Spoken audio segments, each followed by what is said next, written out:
My name is Susan Pfeifer, and I was a founding member of this organization. I came out of the Dean campaign and have continued to stay involved in Democratic politics, and was an ardent supporter of Barack Obama. And in 2009 and 10, I volunteered to help get ACA passed, or the Affordable Care Act passed, and learned the art, as many of you are hearing about Indivisible. I learned how that worked through Nancy Pelosi when we needed some conservative congresspeople, Democrats in the Central Valley, to vote for it. We got on the phone and called voters and asked them to call Costa and Cardoza to ask them to vote for it, and both did, and I saw how that worked. So leading up to now, I worked on the Hillary campaign, and we were all pretty devastated with what we see happening now with Trump coming in and his attack on ACA. The Republicans have been claiming for 7 years they want to repeal it, except I think it's Chuck Schumer that said they're the dog that caught the bus. Now they have a chance, they've got a majority, and they didn't know what to do. So they've been scrambling to put a bill together because they're on the hot seat, and it put something together. Fortunately, as this gentleman said over here, it's the first time we are seeing a crack in the Republican wall. The Freedom Caucus, the Tea Partiers, are against, they call it Obama Light. It doesn't go far enough. And what we are working on doing is reaching some Republican senators that we think we can flip, that we can undermine their security in voting for this. So Organizing for Action, which was started as Obama for America, Organizing for America, and now it's Organizing for Action, which is issue-based only. This is an issue. So we're organizing under them, and we're starting phone banks, and we've been doing this through them and a few other groups. We've been doing this for several months now, ever since the election.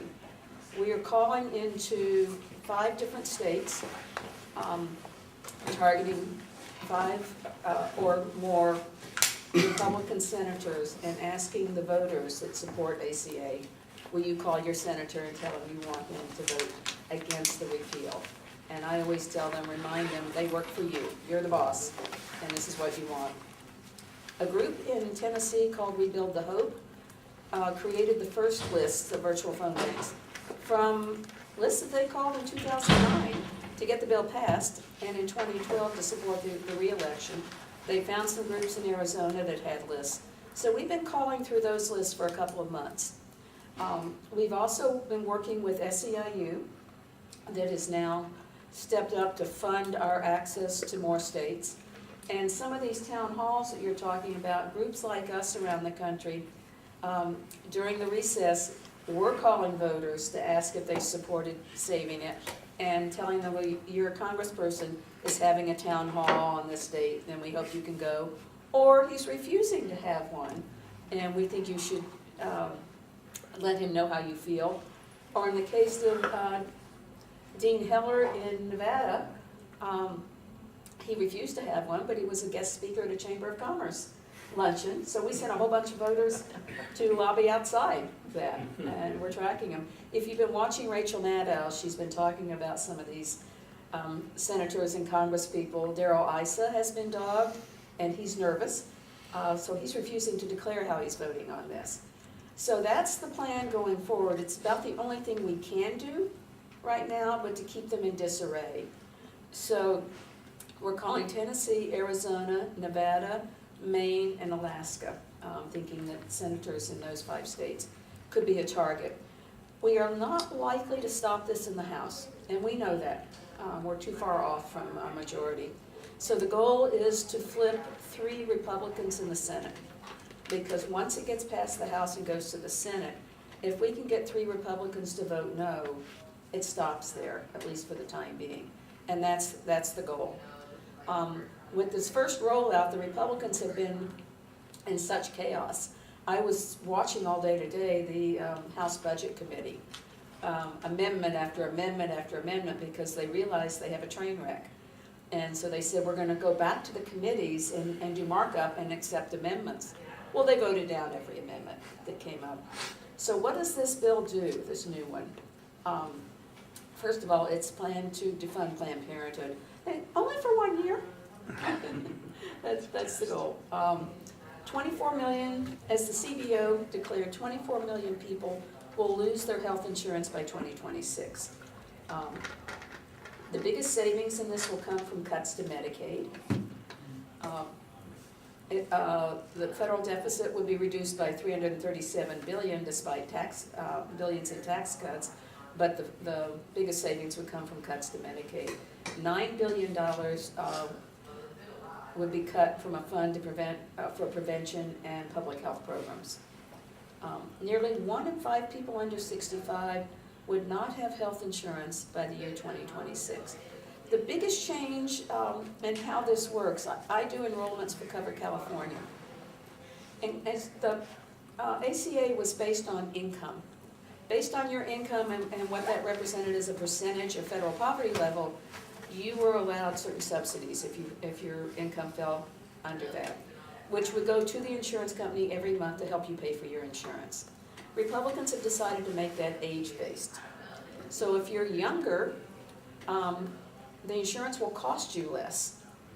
If you're older, it's going to cost you a lot more. And the subsidies are finite. They are not graduated based on your income. So what they're saying now is for those who are screaming, we can't afford this, they're saying they want everyone to have access to coverage. That doesn't guarantee coverage. Oh, but we'll have subsidies for you. We're going to have some plans that you can afford. Under ACA, all of the plans were uniform. They all covered the same thing. The new plans will offer catastrophic health plans that would be affordable, but they wouldn't pay for anything. They have high deductibles, and you would literally have to pay the full price for everything out of pocket until you hit the $7,100 for an individual or $14,000 for a family, and then some of the subsidies would kick in. So people are going to end up buying junk that doesn't cover anything. They're also removing the mandate. That was the biggest thing that the Republicans hated, was the mandate. That's what's kept this program going. Because the way the whole thing works is they need the young and healthy to buy into it, to provide the funding for the older, less healthy that need more coverage. So that the young healthy, they may buy the plans and they may not use it, but their money goes into the pool to support the older people. That's not going to happen anymore, because with no mandate, the young and healthy are going to go back to saying, why do I need insurance? I never get sick, until they get hit by a car or are diagnosed with a serious illness that they were not expecting, and then they're going to be caught off guard. The GOP plan allows insurance to charge older people 5 times as much as younger people, bringing premiums for younger buyers down while they go up for older people, but the younger people are not likely to buy them. ACA also requires businesses to insure their employees. If you're under 50 people, they have Cover California has a plan for small business owners where they can provide coverage for their employees if they choose to. But if you have over 50 people, you're required to insure them. When the mandate goes away, no longer required, so many people are going to be cut off their employer's insurance and be put back out in the cold. So I want to tell you about a website. The group I'm with is called Democracy Action. And if you go to demaction.us, what you will see there are a list of our phone banks. Now, we do more than one thing. We do a lot of Saving ACA phone banks. We are also doing phone banks for special elections to try to take back Congress. You can find the events there and sign up to RSVP. We are expecting the House to vote on this first bill next week, and then we will continue going from there. We're doing what Indivisible says to do. We're calling voters and saying, call your member of Congress, let them know what you think. And it seems to be having some impact on them. Thank you, Susan. Don Beckler, did I pronounce your name correctly? Beckler, Beckler, close enough. yeah, but not a cigar. Single payer now, correct? Correct. Single parent now healthcare. So I've been working on a national healthcare system since 1993. We want a Medicare for all healthcare system, which would take the health insurance companies out of the healthcare loop and throw them in the Pacific Ocean with an anchor. We wouldn't be having these problems if we could get the insurance companies out of our healthcare. In my opinion, having the health insurance companies involved in healthcare is like having the mafia involved in policing the community. It's like they have an interest to not really solve the problem, but to see how much money. They're interested in profits, not in the patient's welfare.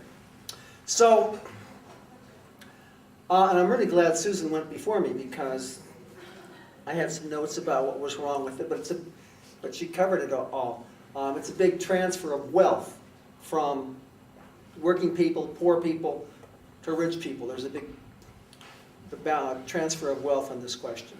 So a number of the national healthcare groups met in the first part of this year, in January, and instead of just saying, we're just going to fight what is, we're going to fight what is and push for more, because we just don't think the current system, even though the Affordable Care Act has benefited a few people, it still leaves tens of millions of people without health care. So we want to push further. It's like, so our thing, and we think there's an opening here too, because as the Republicans are sitting here and going, we're going to replace this stuff, the question then becomes, replace it with what?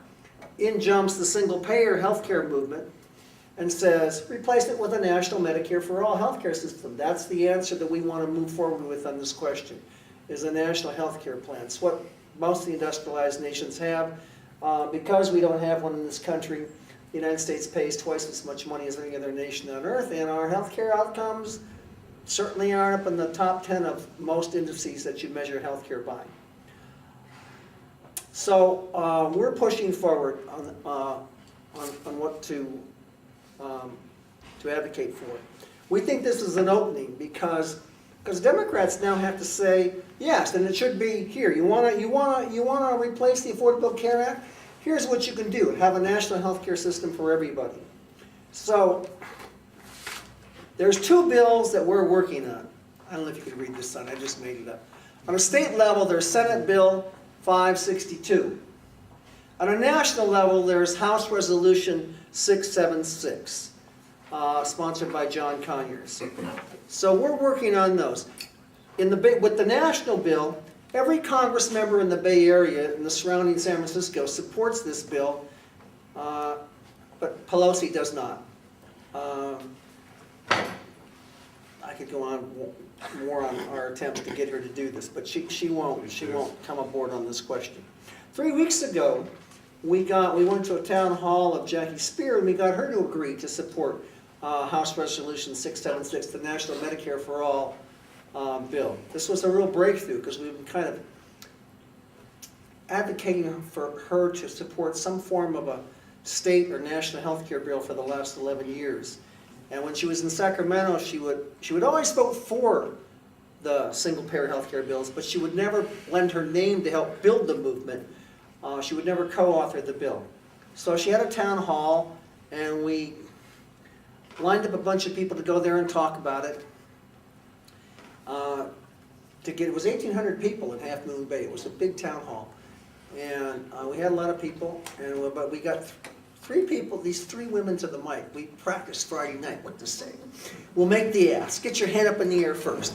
Make the ask. What if she says this? The second person would come up and say, well, it's not enough to wait and see. We want you to be a leader and a visionary on this thing. And come on board. But the first woman got up, one of our speakers, retired nurse from San Francisco State College, and said, there's 37,000 people in this county who are uninsured, and the rates went up 13% last year, and Some people call the Affordable Care Act a remedy, but it's not the cure. And will you get on board and support it? She goes, oh yes, I've done this before, and I'll gladly put my name on this thing. She didn't do it before, but this past two weeks ago, she put her name on it, and now there's 65 co-sponsors of this national bill. We're building a movement. It's obviously probably not going to pass, but it's part of leading the vision of where we want to go at some point. On a state level, we have Senate Bill 562 that got introduced about 3 weeks ago. It was introduced by State Senator Ricardo Lara from Bell Gardens in LA, and by State Senator Tony Atkins from San Diego. These are power players in Sacramento. Lara is the head of the Appropriations Committee, and Tony Atkins is on the Health Committee and used to be the head of the Assembly. So these are some big, powerful people. I think there's been a change in this, and both these bills, by the way, cover undocumented people who were in the state. I think there's been a change in the state in the last 8 years with attitudes toward undocumented. I think the undocumented movement has fought hard and has changed the climate somewhat. 2 years ago in Sacramento, Ricardo Lara passed a bill that provided health care to undocumented children. And it passed, and the state pays for undocumented children. He tried last year to get adults, but the money wasn't there. He couldn't pass the bill. But this year he's pushing this. He's the lead author on this bill, and it covers everybody. So this is quite a good thing. If you go look at the bill right now, it's only 6 sentences. It's what they call a spot bill. I bet you guys are familiar with this stuff. You just have to do something quick to get it in there, and you can flush it out later on. The flushing out will start on March 23rd. With fuller language of what's going to be in the bill. But the intent is to cover everybody minus without involving the insurance companies. There are some upcoming activities. Probably on March 8th, we're talking about this nationally. We'll probably have a lot of actions around major hospitals for the national bill. Between end of April, we'll probably have our first healthcare hearing in Sacramento around the state bill. If you want to keep informed of those things, please fill out this postcard. If you fill out one of these postcards, then I'll inform you about when these things are going to happen or where they're going to happen. Also on the back table, I have a little explanation of the National HR 676 bill. I haven't updated it for a bit, so it talks about 2015 when it was introduced. It was introduced, that was last session, but it's still totally legitimate in what it's kind of covers the bill. And then our organization is geared in the long run to win a state initiative. We're not sure if we pass it in Sacramento, then we can be sure the insurance company is going to go out and put it on the ballot as a referendum to overturn it. And so we're geared up trying to get 5 million people in our database so that we can have the access to actually win this thing. We currently have 28,000 people all over the state on our database who we've talked to individually about supporting these things. I think I'm going to end it right there because Susan covered all kinds of materials for me. Can I tell my story about Colorado? Sure. So I'm thinking over to the next person's material, but I'm sure it'll help her. So I was in Colorado in October working on a single payer legislation in Colorado. They had an initiative and it lost. But I was staying at the home of this couple who I know. The woman there was a doctor who used to live in my apartment building, and then they moved to Denver.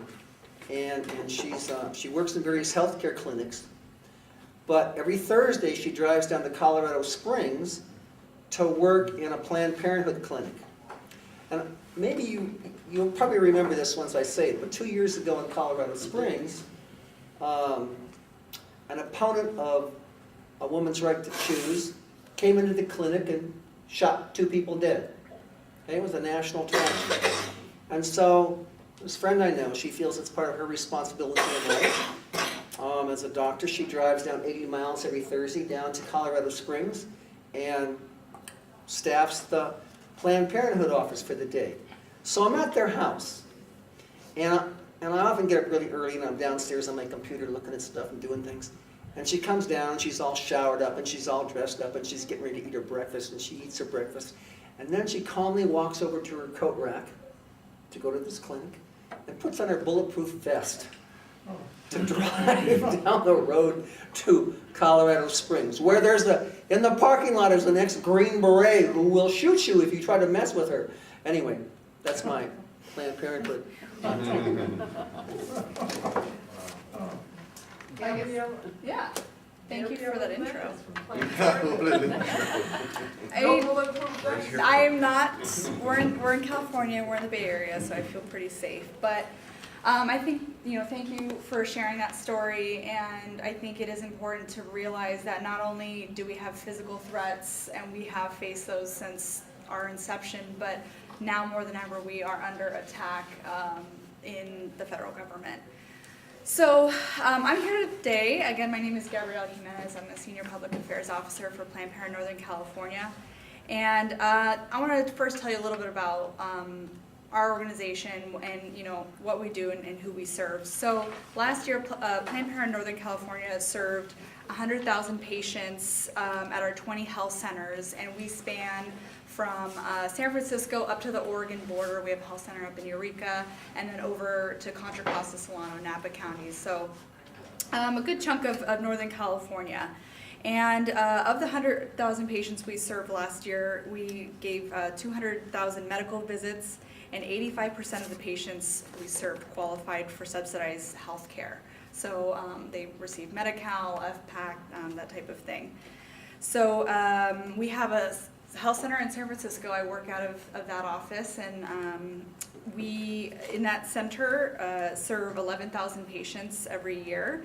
We're actually the smallest health center over there, but also the busiest. So per square feet, we serve more people out of any other health center in our region. And 90% of those patients live below poverty.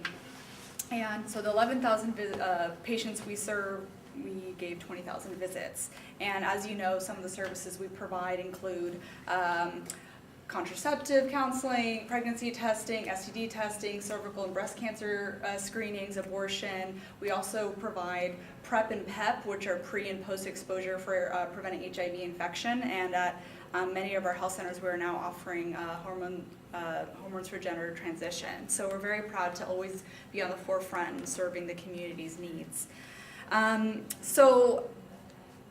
I represent Planned Parenthood Northern California, but now I'm going to put on my Planned Parenthood Northern California Action Fund hat. So we are also a nonpartisan organization. The Action Fund's main mission is to protect, inform, and elect. So we protect our Planned Parenthood Health Center programs and services by informing the public of the type of things that they provide and the community they serve. We inform the community, again, also about our services, and we elect candidates who are supportive and supportive of reproductive rights in general, but also of Planned Parenthood. We do endorsements. 85% of our endorsed candidates won last year, and we, in addition to doing electoral work, do voter registration in our health centers and out in the community, which is a great opportunity to make sure that those who we serve in the health centers are able to participate in the electoral process that affects them. Last November, and last fall, we were very excited to participate in electoral work. We did phone banks in 5 different administrative offices in Planned Parenthood in Northern California. So San Francisco, Marin, Eureka, El Cerrito, and Concord. With that, we made about, 5,000 calls, and we also brought a group of supporters to Reno and Las Vegas right before the election to do some door knocking, and we're very proud to be part of the huge force that turned Nevada blue and went for Hillary Clinton and Catherine Cortez Masto. So Catherine Cortez Masto is a new senator there, and she's our first Latina senator and is already doing a really amazing work. So we've also been incredibly busy, as many of you all have been in the last, since the election. Our work did not slow down after the election, unfortunately. But we have been really, really kind of in the fight for our lives. To set the stage a little bit, so you may or may not know, Planned Parenthood was founded about 100 years ago. We celebrated our centennial last October. And we have always been fighting for providing services. We have never had a majority pro-choice Congress, and even on the first week of our first health center being opened in the Lower East Side of Manhattan 100 years ago, the founder was arrested for supplying reproductive healthcare information. And so we really have seen it all. We've been through the Reagan years, we've been through the Bush years, but now more than ever, we're really facing some challenges with anti-choice people in the control of both houses of Congress, the White House, and soon to be the Supreme Court. And Mike Pence, the vice president, has basically made his career on trying to defund Planned Parenthood. He was the first person to introduce defunding legislation, I think in 2006, and has some obsession with trying to defund us. So not only, you know, he has a personal vendetta and will make sure that he wins. So since the election, not only have we been facing a lot more political attacks, but people are really feeling, you know, personally attacked and very worried. We, of course, are first and foremost concerned with the patients that we serve. And since then, there has been a 900% increase in requests for an IUD. Many people feel like if the government doesn't work, at least their IUD does, and will outlast 4 to 8 years of the presidency. But, you know, and just like anecdotally though, although many people are getting IUDs, oftentimes I hear you know, I work in the clinic, so I hear the clinicians talking about this is not oftentimes people's first preferred choice for contraceptive, but they're going for it, and you know, that kind of makes me sad because people should always try to go for the method that fits them and their life, but people are feeling more and more need to rely on long-acting reversible contraceptives. So as you know, that we are very much under attack, but the fact is that the election was not a mandate on Planned Parenthood. Many people, about 70% of the United States supports access of patients to Planned Parenthood, and including 50% of Trump voters support Planned Parenthood and don't want to see us go away. But the fact is, as Susan pointed out, that the ACA in the language on the second page says that they want to defund Planned Parenthood. And while it doesn't specifically say the words Planned Parenthood, it basically words it in a way that it could only mean Planned Parenthood. And the CBO has actually agreed in saying this pretty much only targets Planned Parenthood. And I want to also say defund is a misnomer. There's no line item that says Planned Parenthood in the budget. There is no blank check. Any services, any federal funds we get are for services rendered. Like any other healthcare provider, if someone is coming into Planned Parenthood or to Kaiser or to SF General who is on Medi-Cal, who has FPACT, who wants birth control, they get the service and they, you know, we send an invoice to the government and they pay us back. So this really is, and also to say that there is no federal funding that ever goes to abortion. There's the Hyde Amendment, which was passed decades ago, that restricted federal funding for abortion. And so what they say when they say defund Planned Parenthood, it means not allowing people their choice of healthcare provider, not allowing people to access birth control, STD testing, cervical and breast cancer screenings. It's absolutely appalling. The fact that I mean, I have a whole bunch of wonky statistics over here that I can call out, but about 50% of Planned Parenthood health centers across the country serve medically underserved communities, and that there just isn't enough health centers to pick up the slack. And while it does say in the ACA that it's a one-year defunding of Planned Parenthood, it creates a precedent to continue that defunding.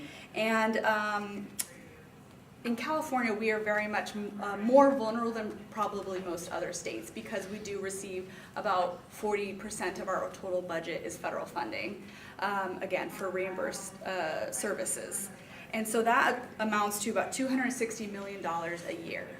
Planned Parenthood in California, there's 115 health centers. If $260 million, about 40 to 50% of the budget were to go away like that, access to care will be incredibly limited for folks who need it the most. Obviously, we serve people who face more barriers than most, people of color, people who are low income, people in the LGBTQ community.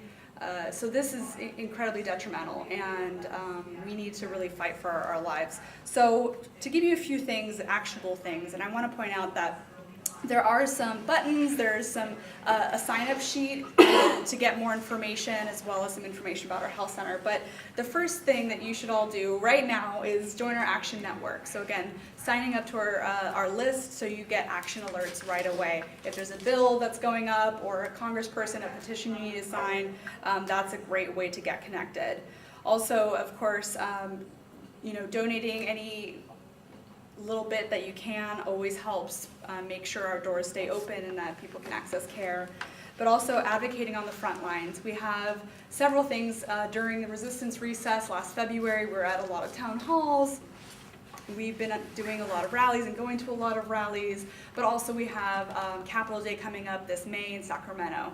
So we are going to go there May 15th with a busload of people and demand that our representatives stand with Planned Parenthood no matter what.